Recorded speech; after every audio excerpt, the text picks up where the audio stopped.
Assalamualaikum warahmatullahi wabarakatuh. Kali ini saya akan membahas tentang bagaimana mengembangkan ide technopreneurship.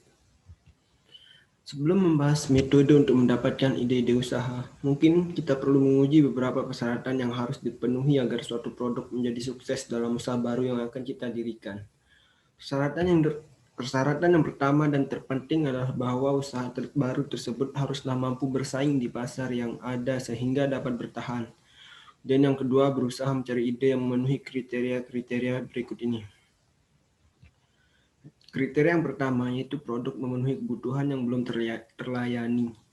Dan yang kedua, produk memenuhi kebutuhan pasar di mana permintaan melebihi supply. Dan yang ketiga, produk lebih unggul dari produk sejenis yang sudah ada. Yang keempat, mempelajari dan melakukan konsultasi mengenai rencana pembangunan. Dan yang kelima, mengkaji tren ekonomi. Yang keenam, analisa terhadap perubahan sosial. Dan yang ketujuh, mengkaji pengaruh aturan baru. Ide usaha yang kita munculkan akan dapat dinilai prospek keberhasilannya secara lebih baik dengan menggunakan suatu daftar cek atau checklist yang terstruktur.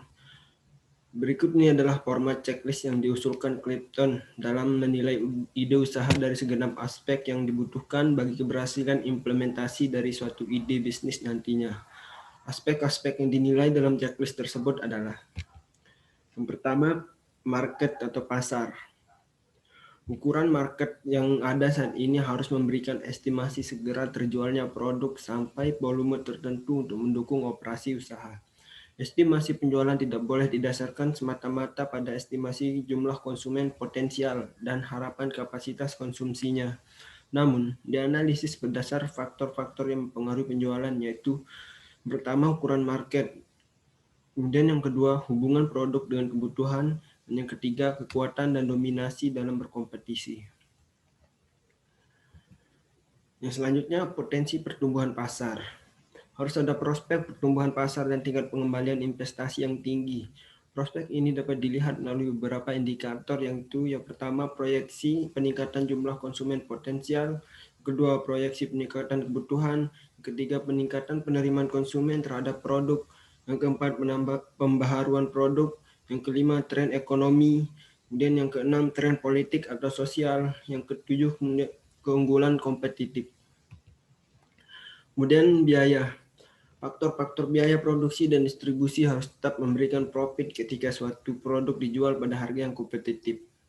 Proses perbandingan peringkat seharusnya mempertimbangkan faktor-faktor yang menyebabkan biaya menjadi lebih tinggi, yaitu yang pertama, biaya bahan baku, yang kedua, biaya tenaga kerja, kemudian yang ketiga, biaya distribusi, dan yang keempat, biaya penjualan, dan yang kelima, efisiensi proses produksi, yang keenam, biaya pelayanan, jaminan dan komplain konsumen, dan yang ketujuh, biaya hak paten dan lisensi.